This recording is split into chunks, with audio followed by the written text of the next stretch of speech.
नमस्कार, हस्तक्षेप में आपका स्वागत है। लोकसभा चुनाव की तैयारियां शुरू हो चुकी हैं। लोकसभा चुनाव की तैयारियों के तहत भारतीय जनता पार्टी की जो तैयारियां हैं और जिस तरीके से प्रधानमंत्री नरेंद्र मोदी का प्रोपेगेंडा चल रहा है, उस प्रोपेगेंडा मॉडल की समीक्षा कर रहे हैं प्रोफेसर जगदीश्वर चतुर्वेदी। तो आइए सुनते हैं प्रोफेसर जगदीश्वर चतुर्वेदी से कि प्रधानमंत्री नरेंद्र मोदी का प्रोपेगेंडा मॉडल क्या है और भारतीय जनता पार्टी किस तरीके से इस चुनाव में किन मुद्दों को लेकर के जा रही है और विपक्ष के पास इन मुद्दों की क्या काट है, या विपक्ष के पास जो मुद्दे हैं उनकी भारतीय जनता पार्टी के पास क्या काट है। तो आइए सुनते हैं प्रोफेसर जगदीश्वर चतुर्वेदी का ये संवाद सभा। क्या वजह है कि ईसाइयों में इतना गुस्सा है? कौन सी चीजें ऐसी घटी हैं जिसने कि ईसाइयों को इतना उत्तेजित और आक्रोशित बना दिया है? कोई तो चीज ऐसी घटी है।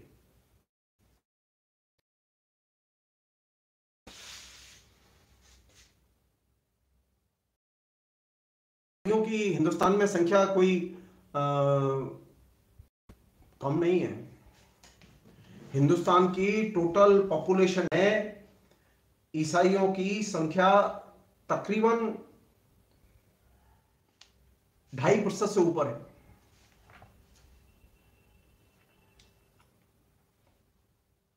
और अगर सही आंकड़ा हम लगाएं तो 2011 की जनगणना में 2.3% ईसाई भारत में रहते हैं। भारत की जो कुल टोटल जनसंख्या उसके हिसाब से। और ये अपने आप में बहुत महत्वपूर्ण है कि, और ये ईसाई समुदाय कोई लोकल समुदाय नहीं है बल्कि ग्लोबल समुदाय है। ईसाई समुदाय से जुड़ी हुई ताकतें वे दुनिया के बड़े बड़े देशों पर शासन करती हैं, यहां तक कि वे अमेरिका और ब्रिटेन में भी शासन करती हैं। तो ईसाइयों के साथ में अगर हमारे देश में कुछ भी घटता है या ईसाई कुछ भी बोलते हैं तो उसकी ओपिनियन का बहुत महत्वपूर्ण स्थान है डेमोक्रेसी में।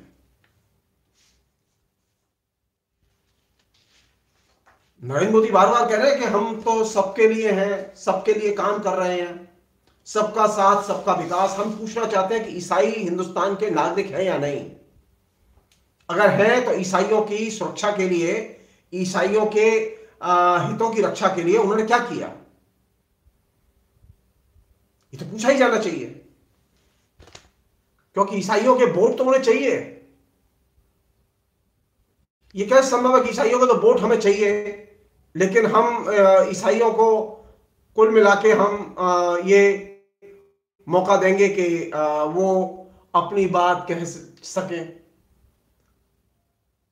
हम जानना चाहते हैं कि ईसाइयों की जो पीड़ाएं हैं उन पीड़ाओं को नरेंद्र मोदी क्यों सीधे सीधे एड्रेस नहीं करना चाहते। कोई तो वजह होगी। कौन सी ऐसी वजह?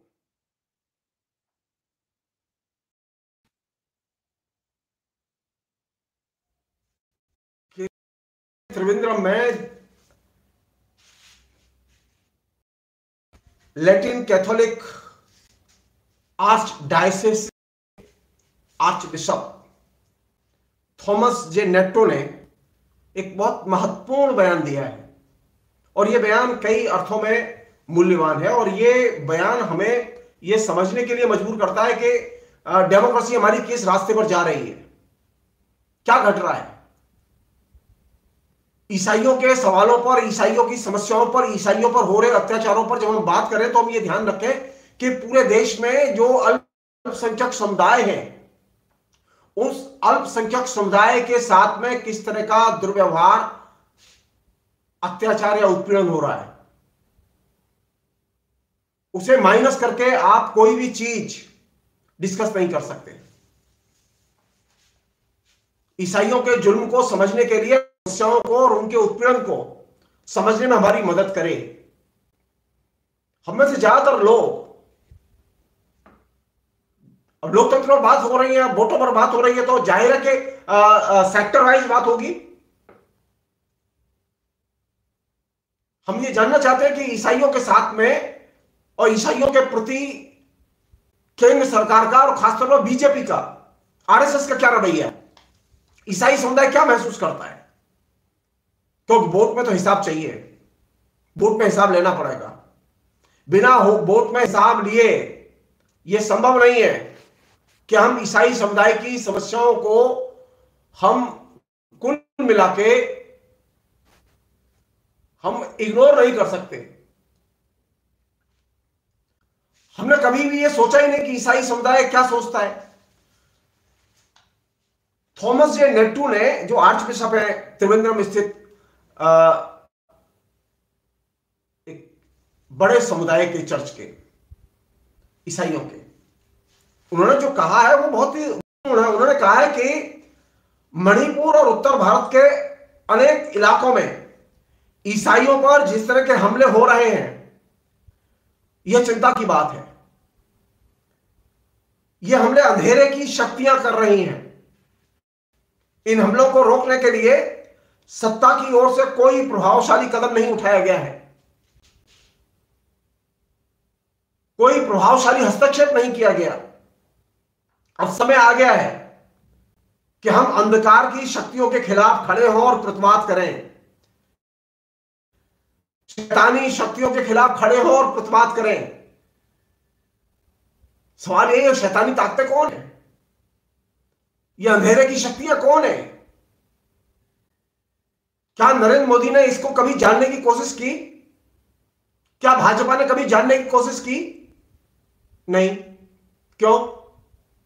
सबका साथ सबका विकास अगर नारा है तो क्या ईसाई समुदाय की समस्याओं को एड्रेस करना हमारा दायित्व नहीं है? केंद्र सरकार का दायित्व नहीं है? केंद्र सरकार सिर्फ एक समुदाय के बारे में सोचेगी? हमारे लिए चिंता की चीज है ये जो स्टेटमेंट आया है थॉमस जे नेट्टो का, ये एक ऐसे समय पर आया है जबकि केरल में नरेंद्र मोदी और उनकी पार्टी ईसाइयों का दिल जीतने की कोशिश कर रही है और उसमें ये बयान दिया है। और ये जो त्रिवेंद्रम में खासतौर पर ये लैटिन कैथोलिक आर्चडायोसीस के जो लोग हैं वो बड़ी संख्या में हैं और वो कैपिटल है केरल की, बहुत महत्वपूर्ण सीट है, वहां से शशि थरूर लड़ रहे हैं इलेक्शन इंडिया अलायंस की तरफ से। तो उन्होंने जो बात कही है वो बात कई महीने में बहुत, वो ये अंधेरे की ताकतें कौन सी है। अगर अंधेरे की ताकतों के बारे में नरेंद्र मोदी बता सके तो बड़ा उपकार होगा। अंततः हम बताएंगे, हम लोगों को यह बताएंगे कि अंधेरे की ताकतें कौन सी है, नरेंद्र मोदी को उन ताकतों के खिलाफ में लड़ने में क्यों परेशानी हो रही है, नरेंद्र मोदी क्यों नहीं उन ताकतों के खिलाफ बोलते, क्या डर है उनको? वो तो प्रधानमंत्री है, सारी शक्तियां उनके पास है, सारे राक्षस उनसे डरते हैं।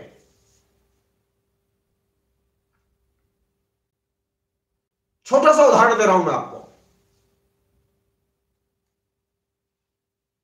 थॉमस जे नेट्टो ने कहा कि ये जो समय है ये ईसाई समुदाय के लोगों के लिए जीवन मरण का समय है और इसमें अगर निर्णायक हस्तक्षेप नहीं किया तो बाद में बहुत मुश्किलें आएंगी। हमें हर हालत में संविधान में प्रदत्त जो धार्मिक अल्पसंख्यक है उनके अधिकारों की रक्षा करनी होगी। उनका इशारा ये नए नागरिकता कानून जिसमें के मुसलमानों को इग्नोर किया गया उसकी ओर है। उन्होंने साफ कहा है कि ईसाई चर्चों को एकजुट होकर संविधान में प्रदत्त अल्पसंख्यकों के अधिकारों की रक्षा के लिए काम करना होगा। उन्होंने ये जो नए नागरिकता कानून में जिस तरह से मुसलमानों को बहिष्कृत किया गया, एक तरह से उसमें शामिल नहीं किया गया, उसकी उन्होंने आलोचना की है। उन्होंने कहा कि ये धर्म केंद्रित अप्रोच संकीर्ण अप्रोच है, इससे बचा जाना चाहिए, इसे दुरुस्त किया जाना चाहिए। एक दूसरे आर्च बिशप मार थॉमस थारियल ने कहा है कि अल्पसंख्यक बिना भय के जिए, यदि देश में कमजोर व्यक्ति भय से जीवन जीता है तो यह पूरे राष्ट्र की असफलता है।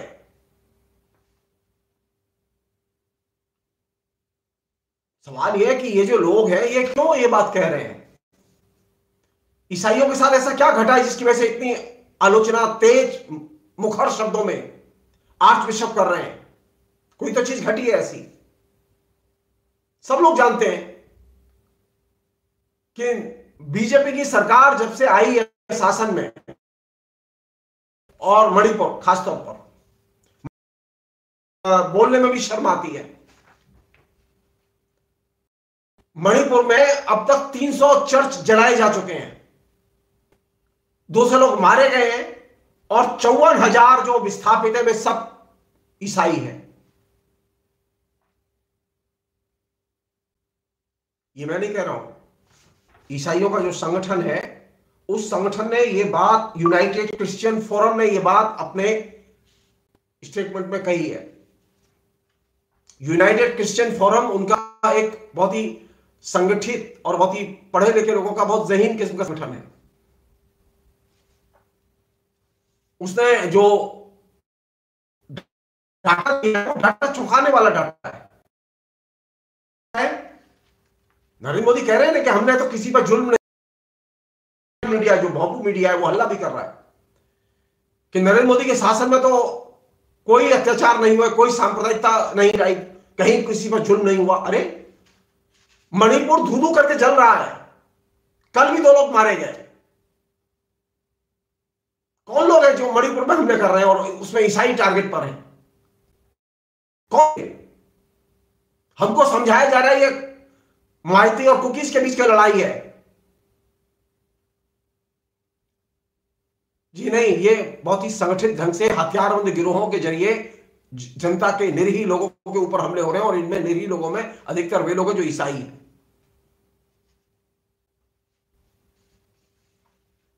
एक नया पैटर्न नरेंद्र मोदी के शासन में पिछले 10 साल में विकसित हुआ है पूरे देश में।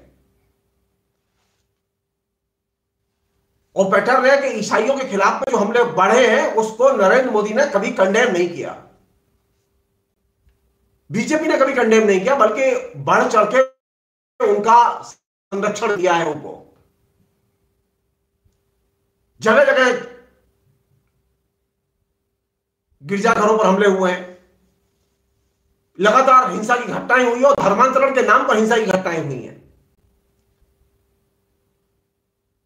लोगों ने जबरिया धर्मांतरण कराया, इसका आज तक कोई प्रमाण किसी व्यक्ति ने नहीं दिया। मान लो मैं अगर ईसाई धर्म स्वीकार करता हूं तो कम से कम मुझे तो ये बताना चाहिए ना कि मुझे जबरिया ईसाई बनाया गया। किसी व्यक्ति ने एफआईआर नहीं की, उसे जबरिया ईसाई बनाया गया। पार्टी के तौर पर बजरंग दल, विश्व हिंदू परिषद जैसे संगठन बीच में आते हैं और वे हल्ला करते हैं कि धर्मांतरण हो रहा है, धर्मांतरण हो रहा है, और उसके बाद में इंडिविजुअल्स के ऊपर और चर्च के ऊपर हमले शुरू कर देते हैं, भीड़ लेकर आते हैं। कहीं भी पूरे देश में किसी ने भी एफआईआर दर्ज करके यह शिकायत नहीं की कि फला व्यक्ति ने मुझे जबरदस्ती ईसाई बनाया था। और सबसे जो दुखद बात है वो यह कि जब जिन लोगों का उत्पीड़न हो रहा है, जिन पर हमले हो रहे हैं, उन्हीं पर पुलिस केस कर रही है, और जो हमलावर है उन्हें पुलिस छोड़ देती है, उनके खिलाफ एफआईआर होती ही नहीं है। कितना सुंदर लोकतंत्र है जिसमें ईसाइयों पर हमले करने वाले छुट्टा सांड की तरह घूम रहे हैं, और हम कह रहे हैं कि हमारे यहां लोगों के अधिकारों की रक्षा की जाती रही है। नहीं, आपने अल्पसंख्यकों के, स्त्रियों के, मुसलमानों के, दलितों के, ईसाइयों के अधिकारों पर लगातार पिछले 10 साल में हमले बोले हैं। ईसाई समुदाय पर हमले का आलम यह है कि जहां हमला करना, ये हमले कहां हो रहे हैं? ज्यादातर ये हो रहे गांव में, महानगर में नहीं हो रहे हैं।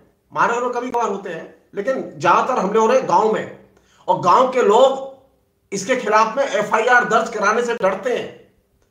और जो एफआईआर कराने जाते हैं, जिनके घर पर हमले होते हैं, जिन पर इंडिविजुअली हमले होते हैं, जहां चर्च पर हमले होते वहां जो लोग जाते हैं उन्हीं के ऊपर एफआईआर पुलिस दर्ज कर दी है।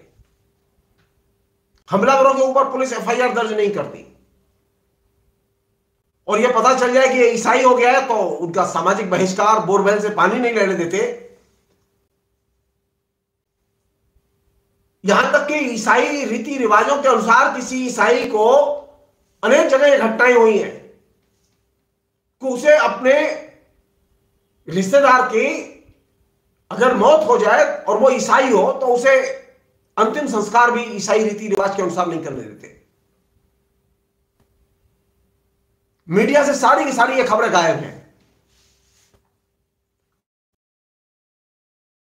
रिपोर्टिंग की है, बाकी ज्यादातर मीडिया एकदम शांत। यूट्यूब पर जो यूट्यूबर घूम रहे हैं उनके अगर वक्तव्यों को देखा जाए तो सारी समस्याएं नेताओं को जिताने की और नेताओं को हराने की। पिछले 10 साल में ईसाइयों पर जो जुल्म हुआ है उसे वे एजेंडा क्यों नहीं बनाते? अल्पसंख्यकों के ऊपर जो जुल्म हुआ है उसे वो एजेंडा क्यों नहीं बनाते? उसे एजेंडा बनाया जाना चाहिए। इससे ये पाखंड खंडित होगा जो नरेंद्र मोदी ने खड़ा किया है कि वे सबका साथ सबका विकास के नारे को ईमानदारी से इंप्लीमेंट कर रहे हैं। नहीं, नरेंद्र मोदी ने सबका साथ सबका विकास की बजाय भेदभाव का साथ और भेदभाव का विकास यह नारा इंप्लीमेंट किया है।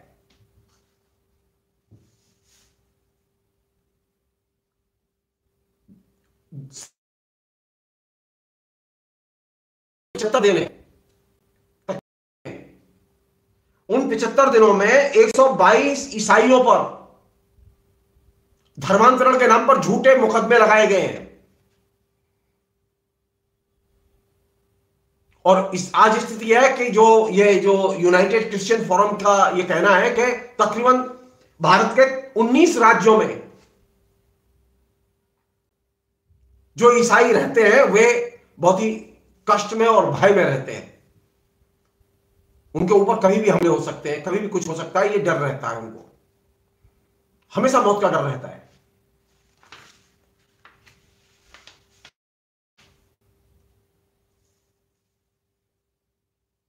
और ये जो ईसाइयों पर जो हमले हैं, इन हमलों का सबसे ज्यादा जो खामियाजा है वो ईसाइयों को तो उठाना ही पड़ रहा है। इसके अलावा इसका खामियाजा यह है कि जो गरीब आदमी है जो किसी भी वजह से स्वेच्छा से वो ईसाई बनाए तो आप उसे रोक क्यों रहे हैं? कल आप कहेंगे कि नहीं आप शैव नहीं बनेंगे, आप वैष्णव बनेंगे, आप वैष्णव नहीं बनेंगे, आप रामाश्रयी बनेंगे, और रामाश्रयी नहीं बनेंगे आप तांत्रिक बनेंगे। कोई नागरिक किसी भी धर्म को स्वीकार करे, उसकी इच्छा है। अगर उसके साथ जबरिया कोई धर्म परिवर्तन कराया गया तो वो शिकायत करेगा, कानून अपना काम करेगा। लेकिन कानून को तो काम नहीं करने दे रहे। कानून के साथ खासतौर पर यूपी और छत्तीसगढ़ और मणिपुर, ये 3 घटनाएं घटी हैं। कहने का आशय ये कि जिसकी वजह से ये प्रोग्राम हमने किया वो ये कि ये जो एक नैरेटिव पिछले दिनों में जो विकसित किया गया कि ईसाई जबरिया धर्मांतरण कर रहे हैं, ये एक तरह से फेक नैरेटिव है। और इसके आधार पर वे लगातार ईसाइयों पर हमले का बहाना खोजते रहते हैं और भीड़ जुगाड़ करते रहते हैं और भीड़ के जरिए हमले करवाते रहते हैं। हम सिर्फ आप सबसे ये कहना चाहते हैं कि ये जो नरेंद्र मोदी ने जो प्रोपेगेंडा करके आपके जहन में जो चीज उतारी है कि नरेंद्र मोदी के राज्य में शासन में किसी के साथ अन्याय नहीं हो रहा है, ये गलत है। यूनाइटेड क्रिश्चियन फोरम का यह मानना है कि वे लगातार हमलों के केंद्र में रहे हैं और परेशान हैं। उन्होंने जो डाटा दिए हैं वो डाटा अपने आप में ही परेशान करने वाले हैं। 1923 से शुरू के 8 महीने में 525 हमले हुए ईसाइयों के ऊपर। और इस साल जैसा कि मैंने आपसे शुरू में कहा कि जितनी घटनाएं 2.5 महीने में हुई, घटनाओं की संख्या 161। शर्म आनी चाहिए, झूठ बोलने के लिए भी शर्म आनी चाहिए। मणिपुर जल रहा है, इसके बावजूद आप ये कह रहे हैं कि सबका साथ सबका विकास। टारगेट पर कौन? ईसाई। देवस्थान किनके जलाए गए? ईसाइयों के। राज्य की, केंद्र सरकार की यह जिम्मेदारी बनती है कि ईसाइयों के जानो माल की रक्षा करे। ईसाइयों के जानो माल की रक्षा इसलिए नहीं हो पा रही है क्योंकि आपके समाज में नरेंद्र मोदी जब से आए हैं तब से मुसलमानों के ऊपर और दूसरे अल्पसंख्यकों के ऊपर, महिलाओं के ऊपर, दलितों के ऊपर जुल्म बढ़े हैं। आप कभी इसको ऑब्जेक्टिवली, वस्तुगत ढंग से सोचने की कोशिश कीजिए। आशा है ये कार्यक्रम आपको पसंद आया होगा।